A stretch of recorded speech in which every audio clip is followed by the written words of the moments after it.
Selamat pagi semuanya. Pada kesempatan kali ini, saya Cecil akan menjelaskan materi tentang peluang secara lengkap, mulai dari konsep dasar sampai kejadian majemuk. Materi yang kita akan pelajari hari ini ada definisi peluang, peluang komplement, frekuensi harapan, dan juga kejadian majemuk. Oke, langsung saja kita mulai ya. Peluang adalah kemungkinan suatu kejadian terjadi. Secara matematika, peluang suatu kejadian A dirumuskan NA dibagi NS. NA merupakan banyaknya kejadian A yang mungkin terjadi, dan NS adalah banyaknya seluruh kemungkinan. Nilai peluang itu selalu di antara 0 sampai 1. Kalau 0 artinya mustahil terjadi. Kalau 1 artinya pasti terjadi. Kalau di antara 0 dan 1 artinya mungkin terjadi. Nah, semakin mendekati 1 berarti semakin besar kemungkinannya terjadi. Yang pertama, kita akan masuk ke komplement suatu kejadian. Komplement suatu kejadian adalah kebalikan dari suatu kejadian. Cara mencarinya adalah dengan mengurangi 1 dengan peluang kejadian yang terjadi.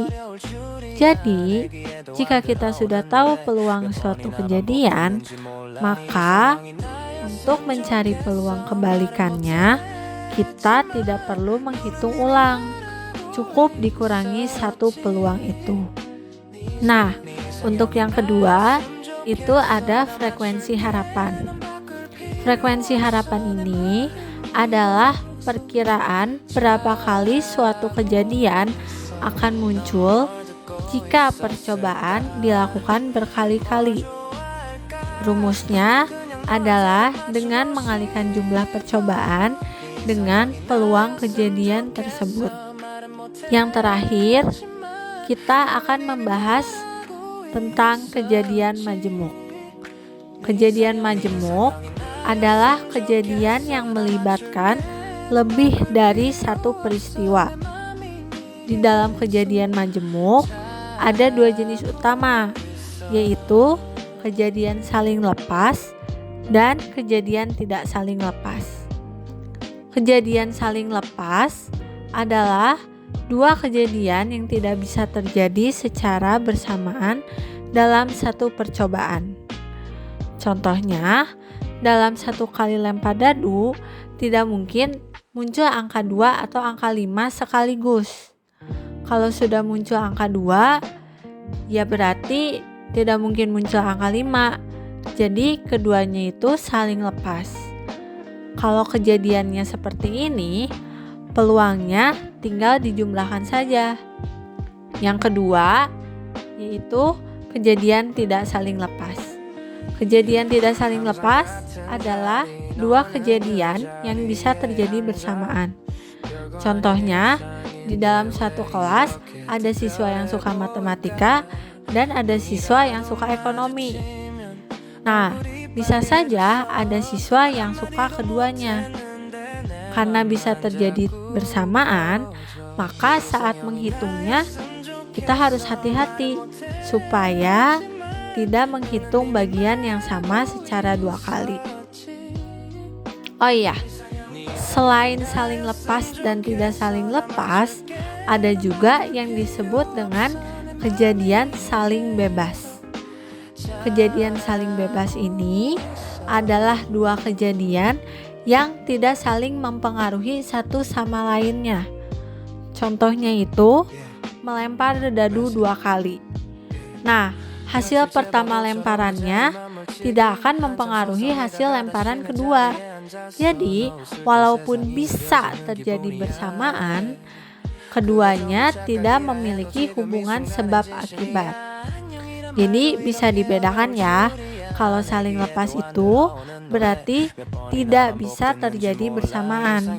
Sedangkan saling bebas berarti bisa terjadi bersamaan tetapi tidak saling mempengaruhi. Nomor 1. Sebuah dadu dilemparkan 1 kali. Berapa peluang muncul jumlah mata dadu prima?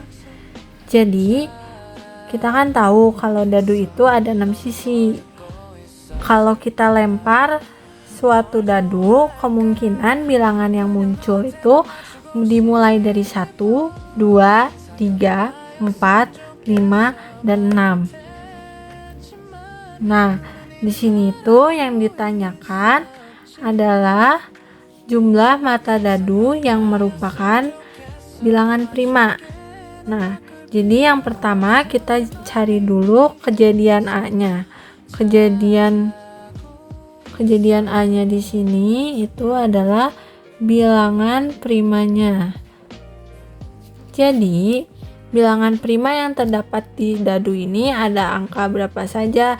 Ada angka 2, 3, dan 5. Berarti NA-nya adalah 3 karena ada angka 2, 3, dan 5. Nah, setelah NA-nya ketemu, selanjutnya kita akan mencari NS-nya. Nah, sekarang kita akan tentukan NS-nya. NS ini merupakan banyaknya semua kemungkinan ketika kita melempar sebuah dadu.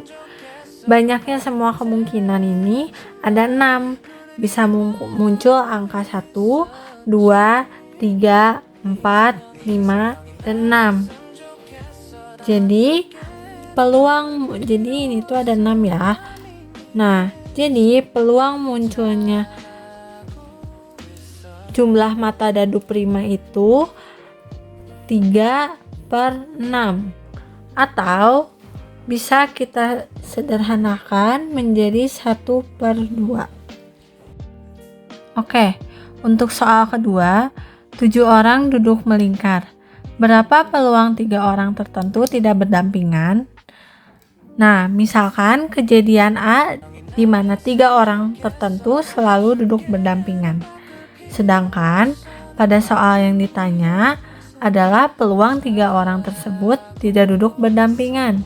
Artinya yang ditanyakan adalah kejadian kebalikannya atau komplement dari A.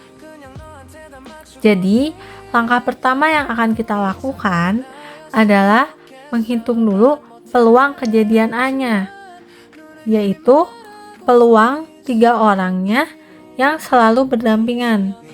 Nah, setelah itu baru kita cari komplemennya. Nah, pertama kita fokus dulu untuk menghitung kejadian A-nya. Jadi di soal itu diketahui ada 7 orang yang duduk melingkar. Nah, karena bentuknya melingkar, maka kita menggunakan konsep permutasi siklis. Nah, jadi bayangkan ada sebuah meja bundar, lalu 7 orang duduk melingkar di sekelilingnya. Nah, dari 7 orang tersebut, ada 3 orang yang harus selalu berdampingan. Agar lebih mudah, kita tinggal anggap 3 orang yang selalu berdampingan itu sebagai satu kelompok atau jadi satu elemen. Nah, berarti totalnya jadi yang 3 orang itu menjadi satu kelompok dan sisanya ada 4 orang. Nah, berarti totalnya ini ada 5. Karena duduknya melingkar, kita gunakan rumus permutasi siklis, yaitu N dikurangi 1 faktorial. Jadi 5 dikurangi 1 faktorial atau sama dengan 4 faktorial. Nah, 4 faktorial ini adalah 4 dikali 3 dikali 2 dikali 1. Berarti hasilnya adalah 4 dikali 3 12, 12 dikali 2 24. Totalnya 24. Oke. Namun, jangan lupa kalau di dalam kelompok tersebut 3 orang tadi masih bisa bertukar posisi satu sama lain.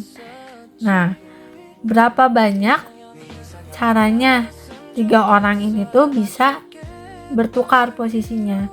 Nah, berarti caranya karena ada 3 orang, berarti ada 3 cara. Jadi, total banyaknya cara 3 orang selalu berdampingan adalah 4 faktorial dikali 3 faktorial. Nah, kalau 4 faktorial itu 24 yang tadi kita udah tulis. Kalau misalkan 3 faktorial itu 3 dikali 2 dikali 1 berarti 6. Maka hasilnya untuk NA-nya adalah 144. Sekarang kita hitung NS-nya, yaitu banyaknya semua kemungkinan susunan 7 orang yang duduk melingkar tanpa syarat apapun. Karena ada 7 orang duduk melingkar, maka kita gunakan kembali rumus permutasi siklis yang ini. Berarti 7 dikurangi 1 faktorial atau sama dengan 6 faktorial. 6 faktorial ini berarti 6 dikali 5 dikali 4 dikali 3 dikali 2 dan dikali 1. Hasilnya adalah 720. Jadi ini adalah NS-nya. Nah, sekarang kita baru menghitung peluang kejadian A-nya yang tadi. Berarti NA-nya yang sudah kita dapat itu 144, kemudian dibagi dengan 720.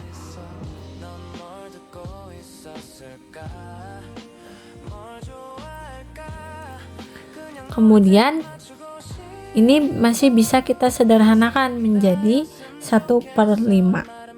Nah, artinya peluang 3 orang tersebut selalu duduk berdampingan adalah 1/5. Nah, tapi jangan lupa yang ditanyakan itu adalah berapa peluang 3 orang tertentu tidak berdampingan.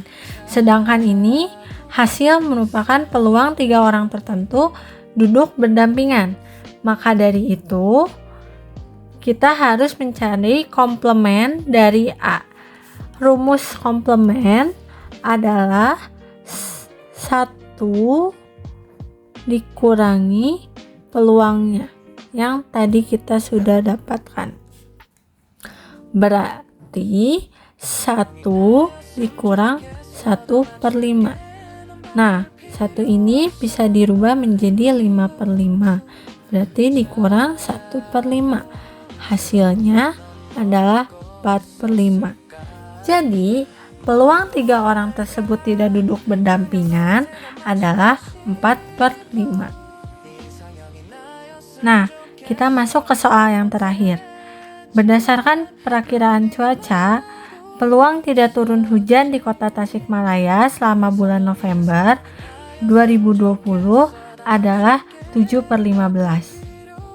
Pertanyaannya adalah berapa harikah harapan turun hujan di kota Tasikmalaya selama bulan November 2020? Oke, yang pertama kita selesaikan langkah demi langkah dulu. Yang pertama kita pahami dulu informasinya. Nah, yang diketahui peluang tidak turun hujannya itu adalah 7/15. Nah, misal kita definisikan A itu kejadian tidak turun hujannya. Berarti peluangnya 7/15. Nah, namun yang ditanyakan di dalam soal itu peluang turun hujan. Yang artinya kita harus mencari komplement dari kejadian A. Yang berarti kita harus mencari menggunakan rumus yang tadi sudah kita pakai. Nah, kita gunakan rumus 1 dikurang 7/15. Nah, agar mudah dikurangkan, angka satunya kita ubah menjadi pecahan dengan penyebut 15. Jadi 15/15 dikurang 7/15. Sehingga hasilnya itu adalah 8/15. Nah, jadi peluang turun hujan dalam satu hari adalah 8/15. Nah, sekarang kita masuk ke bagian frekuensi harapan. Rumus frekuensi harapan berarti peluang kejadiannya dikali banyaknya percobaannya. Nah, di dalam soal ini banyak percobaannya berarti banyaknya hari di dalam bulan November. Bulan November itu berarti ada 30 hari. Nah, maka frekuensi harapan turun hujannya berarti 8/15 dikali 30. Nah, itu tinggal kita hitung ya. 15 sama 30 coret sisa 2, 8 kali 2 16. Nah, ini hasilnya. Jadi hasilnya adalah 16. Artinya berdasarkan peluang yang diberikan, secara teori itu diperkirakan akan terjadi hujan selama 16 hari di dalam bulan November aja. Nah, perlu diingat juga, ini itu merupakan nilai harapannya secara matematis. Jadi, bukan berarti pasti hujan tepat pada 16 hari, tetapi dalam jangka panjang atau berdasarkan model peluang tersebut. Rata-ratanya itu hujannya diperkirakan terjadi selama 16 hari. Begitu teman-teman. Baik, sampai di sini kita telah mempelajari beberapa konsep penting dalam materi peluang. Dari pembahasan yang tadi, kita bisa memahami bahwa peluang bukan hanya sekadar rumus, tetapi merupakan cara untuk memperkirakan kemungkinan suatu peristiwa terjadi secara matematis. Semakin sering suatu percobaan dilakukan, maka hasilnya akan semakin mendekati nilai peluang yang telah kita hitung. Oleh karena itu, penting sekali untuk kita memahami konsep dasar terlebih dahulu sebelum mengerjakan soal-soal yang lebih kompleks. Semoga materi yang telah kita bahas pada video kali ini dapat membantu teman-teman semua dalam memahami konsep peluang dengan lebih baik. Terima kasih banyak sudah menyimak video ini sampai selesai. Aku pamit dulu ya.